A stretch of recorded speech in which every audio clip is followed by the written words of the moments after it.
Critical Blast, where pop culture gets blasted.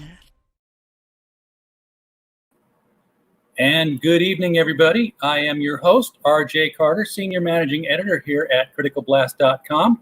And tonight we come to you once again from the Critical Blast Caverns to talk about crowdfunding comics with yet another person who's out there making indie comics. This one is not a crowdfunder, so guess what? Your money is guaranteed to get you a book tonight because it's already a done deal and you can buy it directly from the source.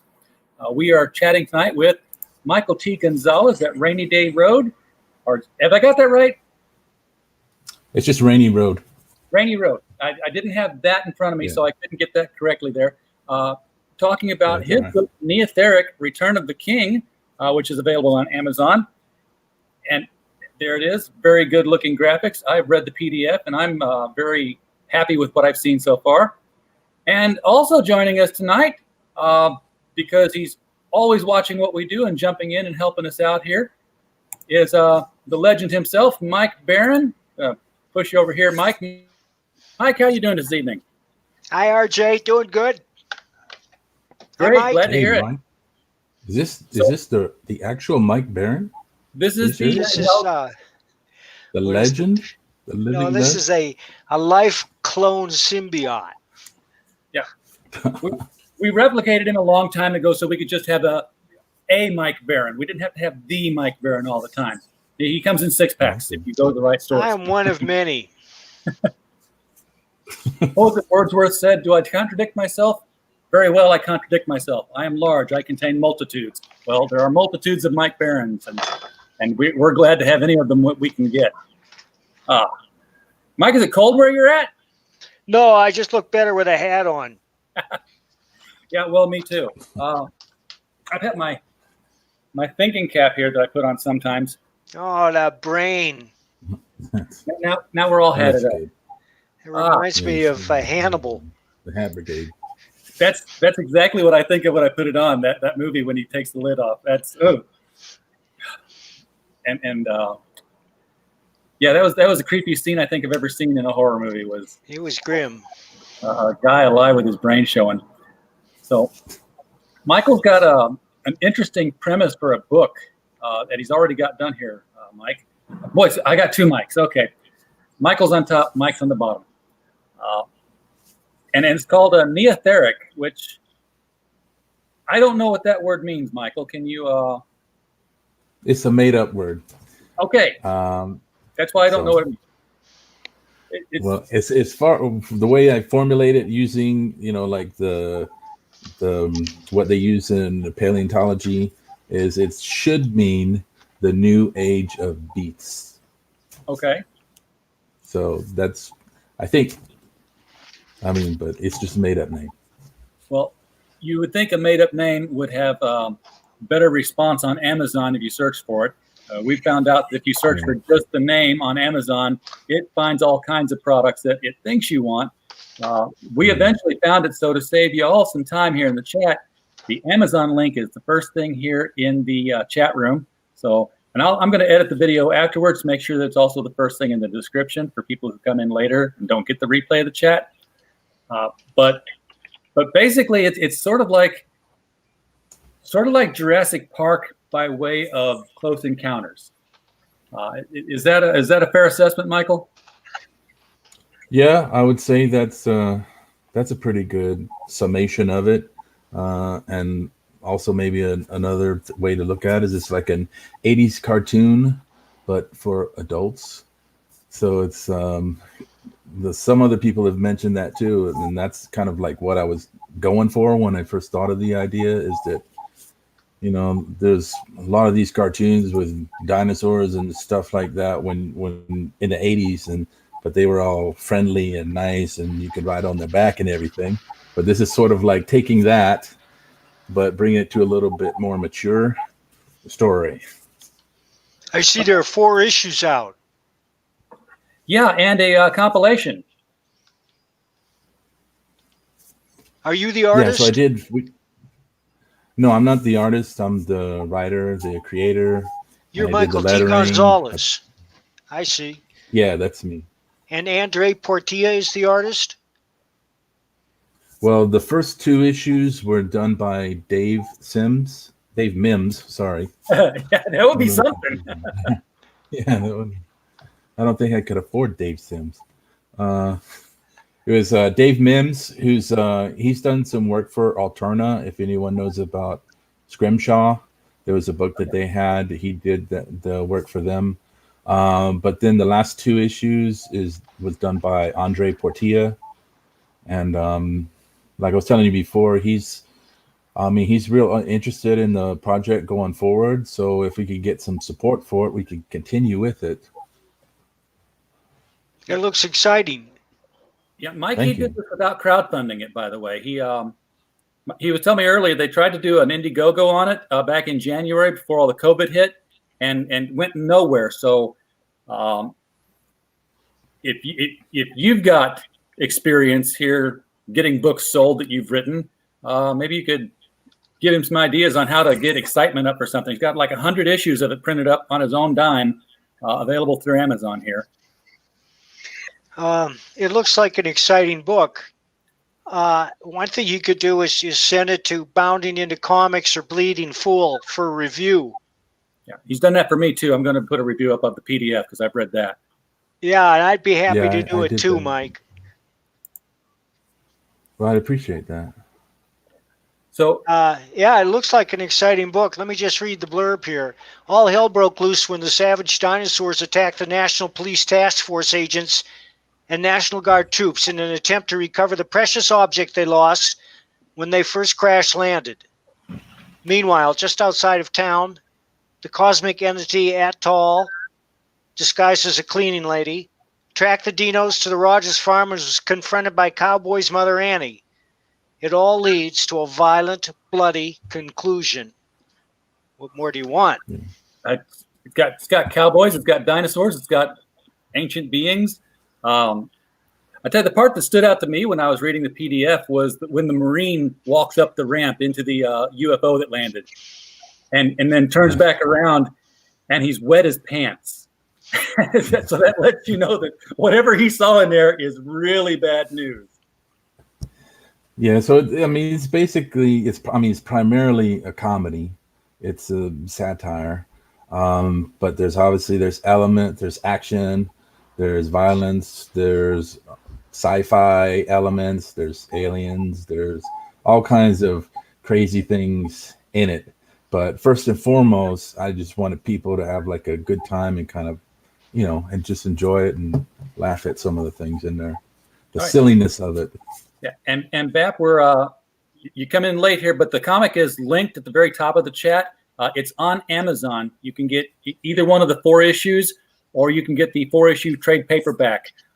This did not go crowdfunded. I think that, I think Michael should probably take it back to the crowdfunding arena just to get more of them printed up.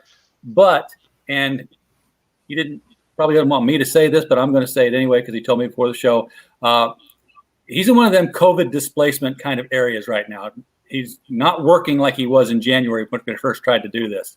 So, he's taking care of kids. He's on the unemployment. This is a way that, the comics community can come together and help out one of our own just by buying comics, which is what we do anyway. So, and I'm assuming that you're probably direct shipping these things. If you're selling them on Amazon, is it an Amazon store or is it? No, it's just me, so if you order it, I ship it right here. I don't know if you can see in the background there's some boxes there. So I got the boxes here with me, and this is what we're in like a temporary living situation right now. This isn't my house. So we got to find something pretty soon. And just to, touch on what you were saying is, I spent about like $10,000 of my own money to try to make this book. This is all the art for the different artists, and to print the book and everything. I made up I did some separate art for like trading cards that I had on the Indiegogo campaign. I had some other like pinup art that I had done because I thought that it would be something that would really attract people, get people interested in different styles of art and things for the book. So I spent a lot of money to try to make this thing happen, and it hasn't worked out at all. And like you said, I got like 2 young kids, and it's kind of put a lot of stress in our household that I can't even sell like 1 copy of this book. So it's not good.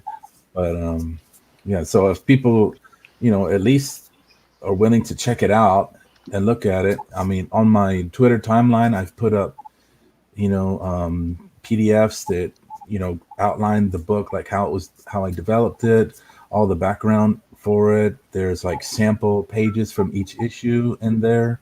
So you can check it out. There's a lot of stuff that I've put on, art and stuff, where you can see exactly what the book is about and, what the art looks like inside. And you can decide if it's something that you might be interested in or not.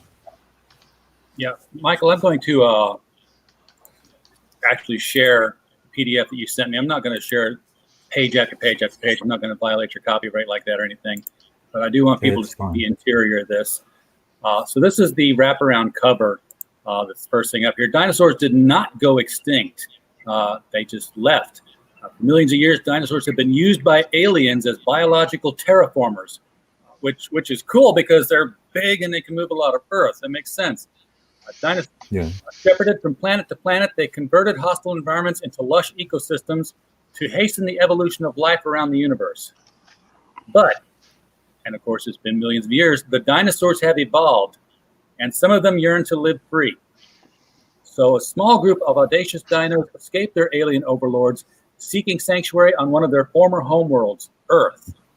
Of course, their violation of the natural order isn't without consequences, as they're besieged by enemies from all corners of the cosmos. It's an irreverent, unpredictable, brutal satire of modern life, pitting man versus beast versus alien versus God. That's a squared circle of slobber knocker that we have to see. Welcome back to the animal kingdom. That's an animal geddon there. So where did you come up with this kind of well, I can't say where did you come up with it, because it's not like you're going to say I tuned in the Wild Kingdom and there were dinosaurs fighting each other. But so what was your thought process when you came up with, I'm going to make everybody fight? Well, the basic idea came from watching the Planet of the Apes movie that they rebooted, I don't know, 5-10 years ago or something. Yeah. So, and it got me thinking about, this whole idea of like man has evolved from apes. And I was just thinking, what if man evolved from some other animal like horses? And for whatever reason, it got into my mind that there was this story about these 2 guys that were like half horse, half man, that were like going around the galaxy and just being kind of like, I don't know, jerks.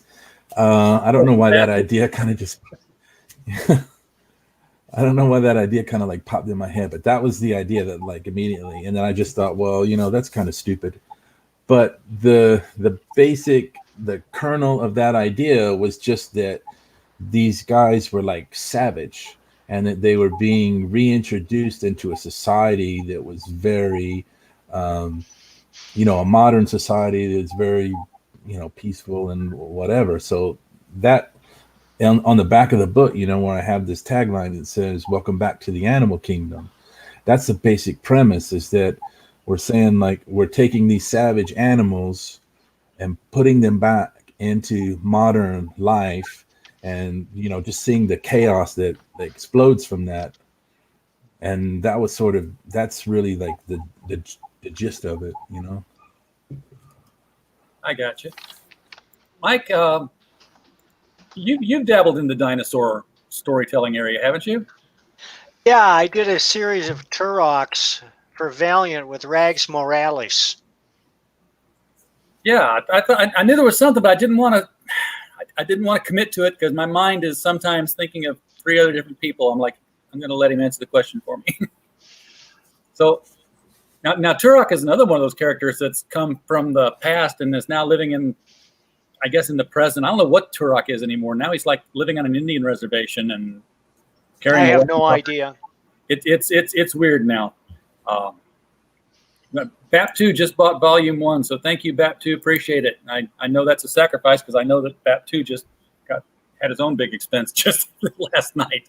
So, but we're gonna try and push some of these more of these books here. I've taken it off screen share so I can scroll a little bit and not show everything, but I do like this here part. This is where 65 million years ago. We know that something impacted the Earth, and that was the end of the dinosaurs, but it's not quite what we thought it was, because here's this perfectly spheroid object that crashed, and then it opens up, and it's got Easter Island guys inside of it. That's what they remind me of, those Easter Island statues. Yeah, that's what they were designed after. Well, cool. It worked. I picked up the right image that you were trying to convey there. Yes. Yes. And they're the ones and there's a reason why they look like that too, that it would actually be able to get to and explain in future issues if we ever got to do them. And they're there to pick up the dinosaurs and move them along. Yeah. And then we move. It just moves into Riverdale Junction, USA, present day. I've obviously taken off the screen because I want to scroll past a whole bunch. And it doesn't take very long for them to crash again, the same alien spaceship. So this is where I'm going to put it back on now. This is the part, Mike, I was talking about earlier that I thought was just hilarious. The hatch opens up here, and the Marine, it literally opens up right at his toe line. So it's just perfect standing formation. And they're telling him, you should be the one to go check it out. And he's not so sure about it. But he takes the steps up, he walks in, he's gone. He walks back out. And he's whispering, he's like, everybody listen to me very carefully. Turn around and quietly walk away. And nobody can hear him. So they're all like shouting at him, like, what'd you say? What'd you say? And then just these eyes opening behind him. That's a scene right out of a movie. That is something that if this were on film, I think it would make a lot of money. Dinosaurs and flying saucers. In fact, there was a Doctor Who episode, Dinosaurs on a Spaceship. There was a movie. There was a movie? Cowboys and Dinosaurs. Wasn't there a cowboy and dinosaur movie with... I remember Cowboys and Aliens. Cowboys and Aliens. That's what I'm thinking of. Yeah, that was an underrated concept, I thought. Everybody made fun of that. I'm like, no, that's genius. What else can we do? Cops and goblins? I don't know. But yeah, this is just a very evocative scene. It's like he's in trouble, and it just snorts and blows his hat off. And it's rated MA, so yeah, you got that little F-bomb drop in there. And I really don't know why that didn't take off, because the art style, it's unique, but it's not crappy. It's different than your realistic superhero cape kind of stuff.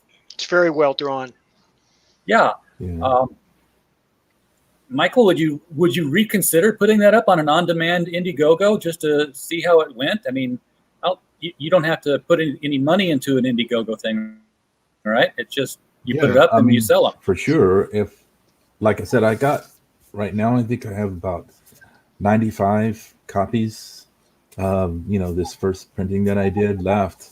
I mean, if I could sell these, and then if there's real interest in it, then I could put it up in Indiegogo to print more, and correct some correct like some of the mistakes I made in a second printing, and do that. I mean, I would definitely be open to doing something like that. If people show interest in it, I'll do whatever.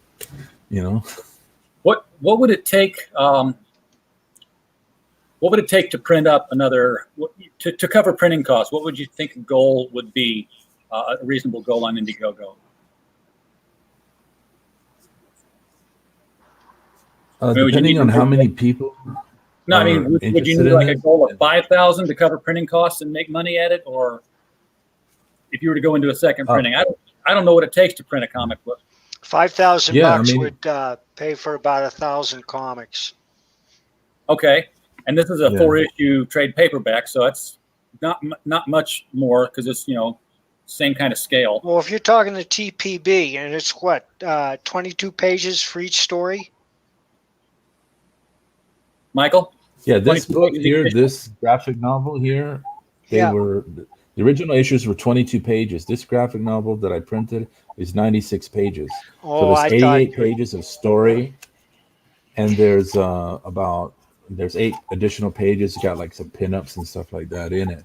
So to print this book, I printed it with there's a company down in Florida called Comic Impressions. To print this book cost me about $8 to print this book. How for many each did you one. print? I only printed 100. That's So it only cost you about 800 bucks. Yes. That's a good deal. Yeah, it is. This company down in Florida is a really good company.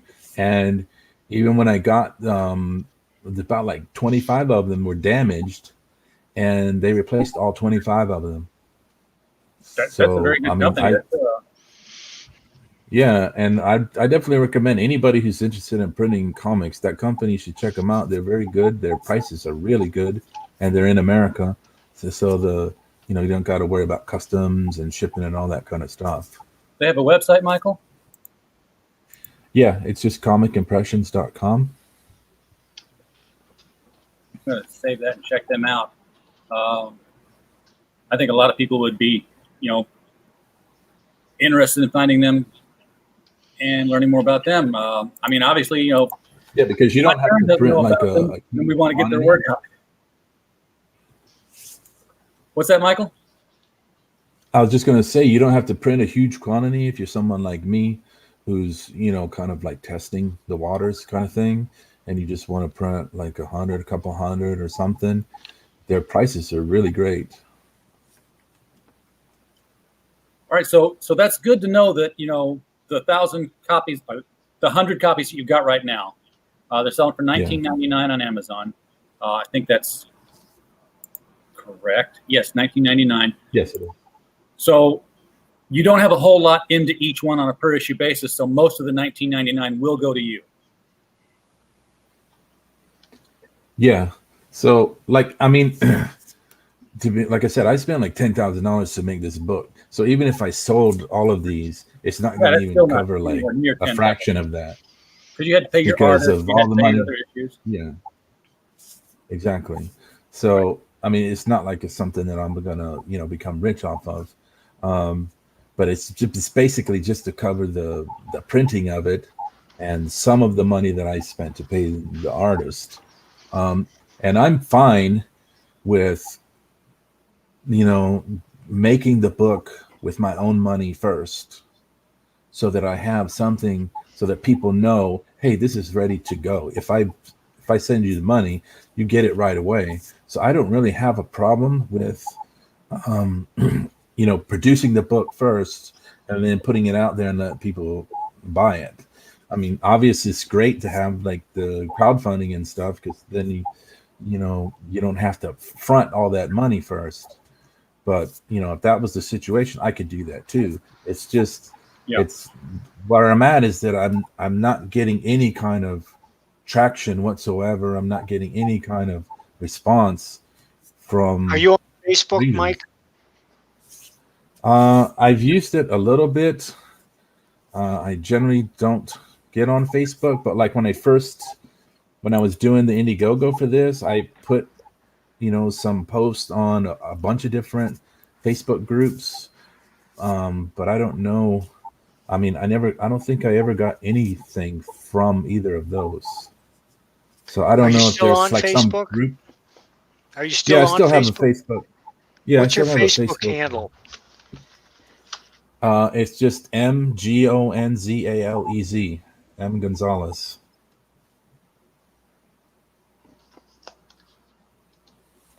You should be able to find me there. I mean, I can get on Facebook. I'm sorry. I just skip to near the end of the book here, and apparently the reason that aliens always give people anal probes is they kind of like anal probes. Yeah.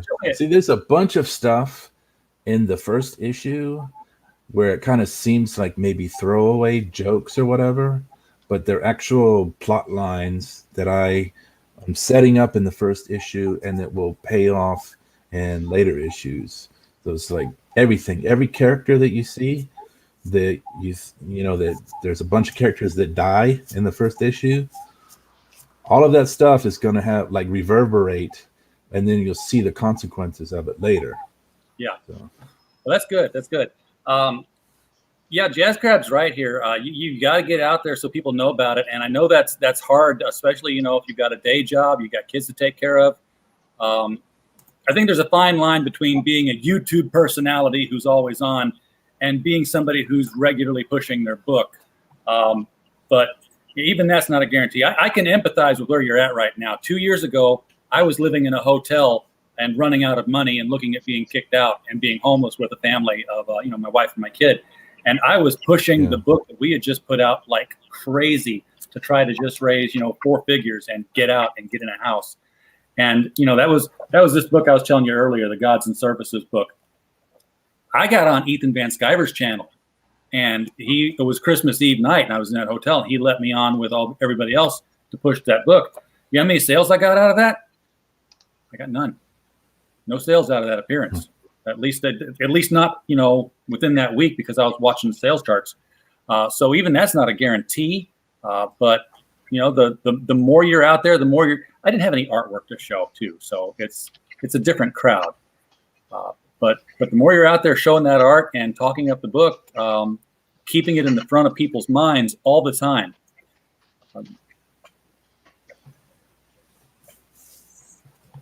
Yeah, I would definitely like to see this get set up another Indiegogo, and we'll help work to push that and get it out in front of people on a regular basis, get that thing funded. Maybe, just start. I've seen people do really well if they start with a small crowdfund. And Mike, you've probably seen the same thing where they have like $500 to get it crowdfunded. There's no way in the world that's actually making them any kind of money. But it sets it so low that they'll hit 1,000. They've hit 200% of goal, and Indiegogo starts pushing it on the front page of their That's platform. right. Whoa, this one's doing really well. It's hit 200% of its goal. So that's definitely something I would set up as quickly as you could, Michael. Get them books on an Indiegogo and start hitting the Indiegogo crowd, because they're not going to Amazon as often to look for their comics. Indiegogo's sort of become the new comic shop until Indie Crowdfund takes over, right, Mike? That's another place that I'm seeing your books appear on. Well, I couldn't run a crowdfunding campaign to save my soul. Chris Brawley's running that campaign, and thank God I have people who know what they're doing to help me. Well, that frees you up with all the time to write. And, Michael, if you had, a social media, social media manager who could just do all that stuff for you, that'd be great. But, I don't know. The artists, they're not invested in doing it because they've been paid already. They've made their money. Yeah, that's kind of the situation I've been running into. It's like, you're hiring artists to work on your book, but they're just kind of like, they just do it and then go. I will say that with Andre, it's been really good because, like I said, he's really into this project and he really wants to do it. But I've done a bunch of, if you look on my Comixology page and different things, I've done a couple of like anthology books. So I've worked with probably like about 30 to 40 different artists on different stories. And so many of them, it's just like, okay, just draw exactly what's written in the script. And then once it's done, bye-bye. There's no real kind of like personal or just sort of investment into it. Yeah. Again, they're not going to get anything out of it by pushing the book. They've made their money. They're just, if anything that they do would be a favor at that point to help push. But, you said you've done other anthologies and other comics. So this NEOTHERIC is not your first rodeo. No, what was the very first one? The very first one I did was a horror comic. It's called 6-8. Um, it's a reference to the Book of Revelations, chapter and verse 6-8. So it's like a one shot story, and I put that on. That's on Comixology. It was also on. There used to be a website called Comic Central where they also had sort of a thing like Comixology, where you could all these digital books. And the Charlie Adler, who's the artist on The Walking Dead, I knew he that name. picked that book as the best horror comic of 2018 on Wow. their little survey kind of thing contest that they ran in 2018. So that was the first comic that I ever tried to put out there and do. And then there was NEOTHERIC. We started working on NEOTHERIC. NEOTHERIC's taken like 5 years just to do these 4 issues. And in the meantime, I did all those anthology books. So there's like 5 stories in each anthology, and I would like to be able to get them printed one day, but my basic idea, my strategy in the beginning was just to produce a bunch of material and have it available digitally first, and then try to get like some sort of fan following or some sort of fan base off of that, and then use that to fund printing, actual books. Is that a decent strategy, Mike, to go digital first and then see about getting it in print? I mean, if people can already get it the digital version. Well, some people have to have paper copies in their hands. I know that I do. Another thing that you could do is you can create your own website and post it up there and see how many followers you get. And once you reach a certain critical mass of followers, you can monetize it by selling advertising or draw it to the attention of a publisher who might be willing to publish it for you. That's how a number of books have gotten published. Yeah. One thing I would recommend, Michael, is you've got blurbs on the back of the book from people who have read this book. Yeah. I don't know who those people are, but if you've seen other books that say also by Michael T. Gonzalez, I would list that 6-8 and I would put that Charlie Adler blurb on there because people do know who he is. Yeah. And a recommendation from him will go a lot further. Okay. Yeah, that's a good idea.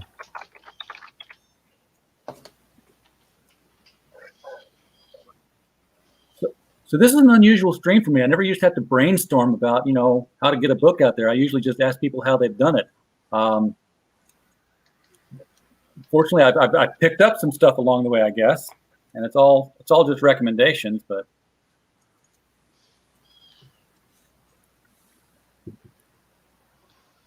now this PDF I've got, this is just the volume. This is just the first issue, right? This is the first 22 pages. Oh no! The PDF I sent you has the entire graphic novel. Yep, I scrolled to where it said, to be continued. I'm like, okay, last page, but it is the full graphic novel. Yeah.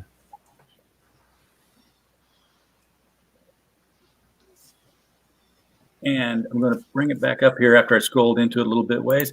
The dinosaurs do talk, which makes it a lot more interactive. Yeah, so the dinosaurs, like it says in the back, it's been millions of years since, they've been on Earth, so they've evolved. And, one thing is that they speak English. The other thing is that they're physically, they don't resemble what we think they should. So they're like smaller, and they have these natural, basically weapons that you'll see as you read the book. So like the dinosaur that's a pteranodon, the pteranodon that we know has one crest that comes out of his head. In this book, the pteranodon has 2 crests, and the crest actually becomes superheated, and he can breathe fire like a dragon. Oh. So this is the part of it where they, they've evolved and they've got, their own unique abilities and traits and things that will come out as the story goes on. Yeah, why not? They've been on alien planets and been exposed to alien environments. They would evolve, but still evolve differently than they would under, Earth physics. I love to hear. Do you ever stop eating? Do you ever stop being delicious? That's just what an omnivore would tell me, I'm sure. Yeah, my daughter has read this twice, and she laughs all the time at it. And she's only 8 years old. You let your 8-year-old daughter read an MA book? That's like me letting my 12-year-old son go to those YT poop videos that he laughs at so much. It's embarrassed myself letting him do that. But I'm a horrible father. I can't help it. Yeah, me too. How many kids you got, Mike? I have 2 kids. I have an 8-year-old daughter and a 3.5-year-old son. So, yeah, and I mean this actually one of the reasons why I got into trying to make the comics is because I'm working just like 9-to-5 jobs and just doing this grind, and I don't really have anything to provide for them in the future, long term. And I was just thinking, well, maybe if I can do this, finally make something happen as far as writing, it can be something that can provide for them in the future. And that's one of the motivating reasons that I had for doing this. And if you read the book, you see there's a lot of the underlying motivations and stuff, themes and things in this book is about family. It's about fatherhood. It's about providing for your family and stuff like that. So while on the surface it's kind of silly and it's meant to be fun, there are some, real issues and things that are underneath it and that, that kind of underpin the story. This is some really quality art on this page here I'm looking at, where the dinosaurs are arming themselves up here. And while they're talking with the human boy is named Cowboy. That's the character. And like, safe, only the weak covet safety. And that seems like the most prudent course of action, son of cow. And it's Cowboy, just Cowboy, but son of cow. It's a very that art is by Andre. So he took over at the end of the second book. So you'll see there's a transition on issue 2, I think on page 17, which is Andre's art. Because it was a lot more primitive earlier on here, like right here. It's I don't think that's Andre's art there. What's that? I don't think this is Andre's art right here. Yeah, no, that's not Andre. That's Dave. And then the very next page, I think, much more heavily inked, much more angular kind of style. I don't want to say Dave's kind of like a Howard Chaykin style that he's got going on in here. And then it makes the switch. Both are good. I prefer the latter, just as stylistically. But, for an indie book, both of them sell quite well. And I can't see any reason why anybody wouldn't enjoy this stuff. Yeah.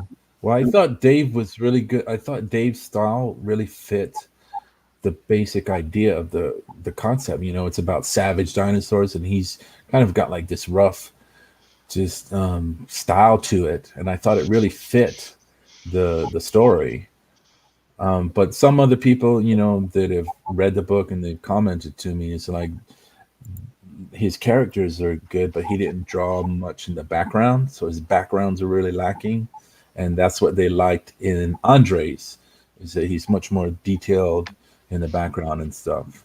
So I mean, I've heard of both things. Some people really like Dave's art, some people like Andre's art, and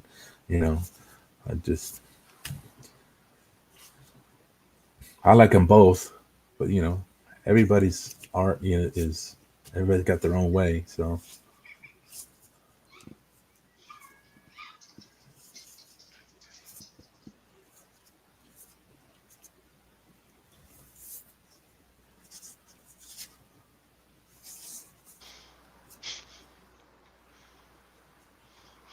Mike, I can't find you on Twitter. On Twitter? Are you on Twitter? Yeah. What's your handle? Rainy Road Comics. Rainy Road Comics.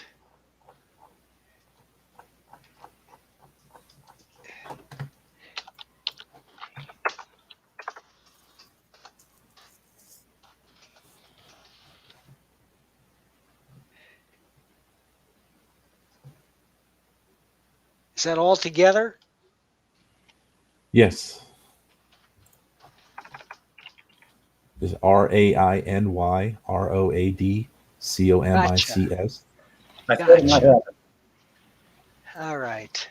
Yep. My Nick card gives out once a day, and it finally picked during the live stream to do so. So what did I miss? Did somebody come in and buy them all up? No, I wish, but yeah. My mom did. No. Mom's always good for the first one, but after the first, that's what happens with all the books we put out. I can tell that all the different contributing authors bought 2 copies for themselves and their mom, and then it drops, and I'm like, okay, now the real sales tracking can start, and I can tell how successful it is. With the Devil, it's been pretty good. I've been happy with that one. Yeah, actually, nobody in my family has bought a copy of this. Well, of course, they read it free in your house. No, they didn't. They don't even know about this. Okay. That may be why. See, here's the thing. If you can't even tell your own family about it, Michael, how can you tell complete strangers? No, they know about it. I've told them about it. They don't even give a shit. Oh, that's different. That's the kind of support I get. That's different. Okay. So you're a comics guy in a non-comics family. Exactly. Well, how did you find your way into comics then? If if it wasn't something that was regularly around. Well, I grew up reading comics. When I was just like in the late 70s, me and my brother found this cardboard box in my grandparents' shed that had like a bunch of old like Gold Key and like cowboy western comics. Oh, sweet. And yeah, and there was like a big trade paperback that had reprints of all Superman comics from Action Comics #1 all the way up until like the mid 70s. So that was like our first exposure to comic books. And back then you could find comics in every 7-Eleven and whatever. So then once we would go in and we just start picking stuff off the spinner rack. And so I kept getting into it that way. And then there was a guy who was my brother's friend when we lived in Pennsylvania, and he was really into collecting comics. He's the one who taught us about collecting comics, like putting them in the plastic bags and then actually taking care of them. Because before we would just take the comic and then throw it on the other side of the room and stuff. But so I got really into the collecting part of it, and then I just kept going with it until like once I graduated high school in like 92, and that was when Marvel was just doing so much with the events and things, and it just really turned me off from comics, and I got more into like manga and stuff like that. But at some point you decided to write them. Yeah, so I mean that was pretty early. I think it was like 11 years old when I sent. They had that Marvel tryout book where if you were a writer, you could send like what they called springboards, and with like a 1-page synopsis of your idea for what you wanted to do. And I sent that in. I was like 11 years old, and I still have the rejection letter. It was signed by Stan Lee, but not really signed. I wish. But that was cool. I thought it was like, wow, Stan Lee's actually read my stuff and sent me this rejection letter. That's awesome. I sent. I was 11 years old. Oh, look at that! You got a No prize. It's a no prize. Wow. Handle with care. That's cool. You just doxed yourself, Mike. I'm gonna have to take that up there. Oh, not hardly. I was 11 years old, and I did I didn't have the Marvel tryout book. I had a story when I was 11. They'd just done the Superman and Spider-Man and the Superman versus Spider-Man, those big oversized things. And I've always been a sucker for a team up. We had to write weekly compositions in 5th grade, and one of the ones I did was Spider-Man Green Lantern team up because I knew it wasn't being published. I could do what I wanted. But I had this idea that I wrote down in pencil on 3-hole punched lined paper from my Trapper Keeper. And it was a whole treatment for the destruction of Krypton was actually the result of Galactus landing on the far side of it and siphoning the power off and making the core go critical, and nobody knew it. And today Superman finds out, and it triggers him, and he's going to go find the destroyer of Krypton. And I actually got a signed letter back from Dick Giordano referencing the story and telling me, they couldn't do anything with it right now, but, keep writing. And it was on this beautiful DC stationery where it was all the DC characters standing on each other's shoulders. The top one holding up, Robin was holding up the globe, the DC bullet. I remember that stationery. Yeah, it was backwards, so that when you held it up to the light, it shone through as a watermark. I thought it was the coolest thing in the world. Yeah. I don't know where that letter went. I wish I still had it, because it was really Dick Giordano's signature, which now I would have had 3 of them. I've got 2 of them on my greatest Batman and greatest Joker stories ever told. I worked for Dick. Man, he seems like he had it going on as far as being in touch. He was a great guy. Nobody ever had a bad word to say about him. I loved my encounters with him at comic conventions, and I wish he cared about comics. He wrote comics. He knew comics. He was a fan of comics. And I think I don't know who the guy is running DC now, but I don't think he knows comics. I don't think he's a fan of comics, and that worries me. He's a fan of. I agree with you. Bob Layton worked with Dick for many years. Bob's in Florida now, and he loved Dick, and he lived very close to him for the last few years of his life, and probably knows him better than anyone other than his own family. Should have Bob on sometime. Talk about Dick Giordano. Hey, you helped me get in touch with him. We'll have him on. Sure. I would love to talk with Bob Layton. I always wanted to get Denny O'Neil on, and now it's too late for that. Denny was a great guy too. Denny was, Denny. I met him and Dick Giordano at the same time. In fact, I've got a picture of me together with them. I have to find that. Far out. I was in my Joker outfit. I was the only one doing cosplay at the Chicago Comic Convention. How do we know it's you? You don't. Yeah, I'm in Joker makeup, and I'll find that and send it to you, Mike. Right. But the environment and the atmosphere then was like, I saw Denny O'Neil at the table. I'm like, oh, I have something for him to sign. His first appearance of Ra's al Ghul. I start walking towards the table with purpose as he's getting up to leave. There's no great big line of people. It's just, they're sitting at tables and people wander up and they wander away. And he's getting up to leave and he sees me coming and I'm like, it's lunch. I got it. You're going. I'll come back later. It's like, no. Bring it over. Take care of it now. Oh, it's not me. That was me. Sorry. And he just signed it right there. He, interrupted his lunch break to sign a comic for a kid. And I saw others do that. I saw Peter David. I always tell the story. The kid in front of me in line had a stack of Hulks that was about 2 feet high. And I was like, this kid was developmentally challenged. He was there with his dad. I don't want to say Down syndrome, but it was something that looked similar to Down syndrome. And he went up there with his books, put them on the table. Peter signed the first 5 books, called the next guy up. Oh, really? Signed the next 5 books, called the next guy up. And it was round robin the whole thing until he signed every last damn one of that kid's books. Cool. Wow. And it wasn't but 5 years later I was going to conventions that was like limit 2 copies of anything for signature for somebody. $5 a signature. Exactly. $10 a signature. $50 a signature. It took all the fun out of it. But that's a topic for a different time. So did you have plans? Speaking of conventions, Michael, did you have plans to set up and do signings at conventions and then kind of got the rug pulled out from you with the COVID stuff? Yeah, because I mean, originally I didn't have any idea about using crowdfunding for comics, because this is back in like 2013 when I first had the idea of like getting back into trying to write comics, and I was living in China at the time. What were you And doing in so, China? I was working on motorcycles. That's what I've been doing. That's why I wear gloves.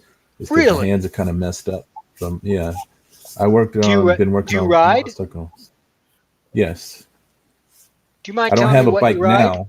Oh, all right. I don't have one right now, but I've been working as a motorcycle mechanic for the last 20 years. No kidding. And yeah, My so hat's off to I you. thank you very much. What was your ride? What was your ride, Michael? I've had a lot of different things. I had when I lived in Boise, I had a 2002 Honda XR650R that I changed into a Supermoto. That was a crazy bike. I'm I riding had a 1979 CB650 right now. Oh, Well, really? I mean, Yeah. not at this moment, but that's what's in the garage. It's very quiet. Is it all restored, or is it? No, just... it's original condition. It's only got 27,000 miles on it, and everything Wow. works. It just runs great. I mean, it's a little dinged up. It's not Yeah. show condition, but it's not bashed up either. It's in Yeah. good shape. You still get it out, That's a Mike? nice one. Oh, yeah. I last time I was on two wheels, it was a Huffy. I never got. I tried to ride. I had a friend who had a motorcycle. It was one of these little mini motorcycles for like Right. the dirt bike thing. It's the And he had entry a drive. long yard.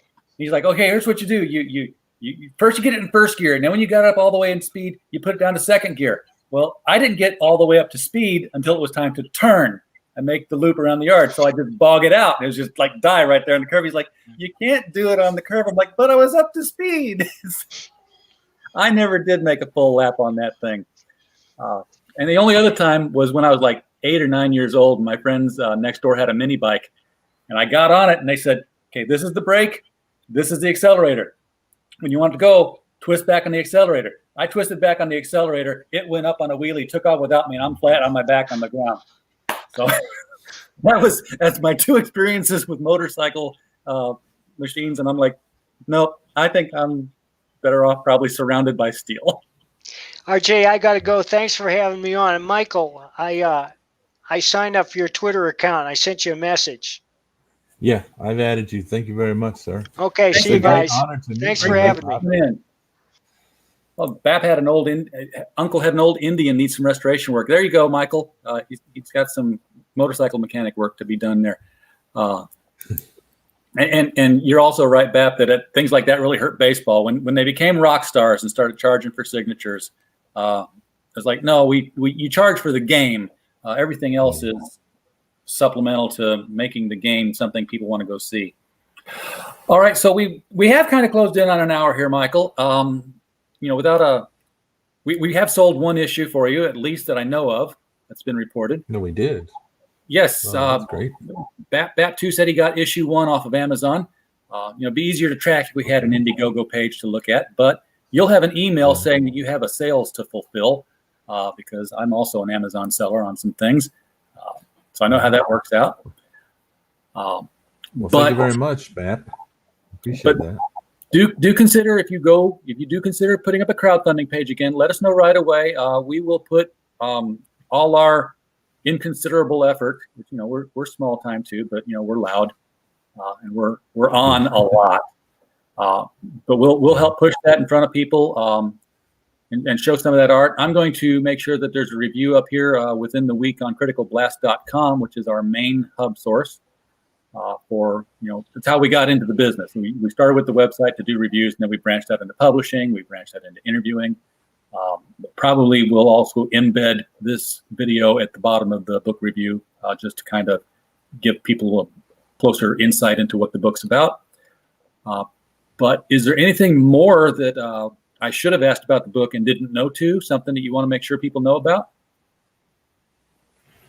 Well, I could just say, like, if you're thinking about, if people out there considering, if you like things like Deadpool, or maybe like Lobo. This is kind of similar kind of thing. You got this, off the wall humor and the violence and all that kind of stuff. So if you're into those kind of books or that kind of material, then you might like this book. Consider that. And like I said, I really would appreciate anybody, if you just want to take a look at it. It's all over my Twitter timeline. I put a bunch of stuff on there. If you're willing to just check it out and see if you like it, and I could really use the support, and I would really appreciate it. Like I said, it's just me. I don't have no company or nothing. I'm just an average guy just trying to make a book. And if I could, sell this and get enough support for it, we're ready to go with more stories and more. You can keep producing them. So it just need your support. That's all. All right. Well, I think we've made that clear to everybody. Hopefully they'll all start hitting that Amazon link until they can get it through other means here. Michael, appreciate you being on the show tonight and walking us through NEOTHERIC. The book is NEOTHERIC, The Return of the King. It's 4 issues of a comic book. You can get either of the 4 issues, or you can get the compiled trade paperback, all on Amazon. The link will be in the description. Right now it's in the chat. It'll be in the description within the next 10 minutes. And we're going to take it out from here. Michael, appreciate it. We will be seeing you online, and we'll be helping push this thing out for you. Thank you very much, RJ. I really appreciate it.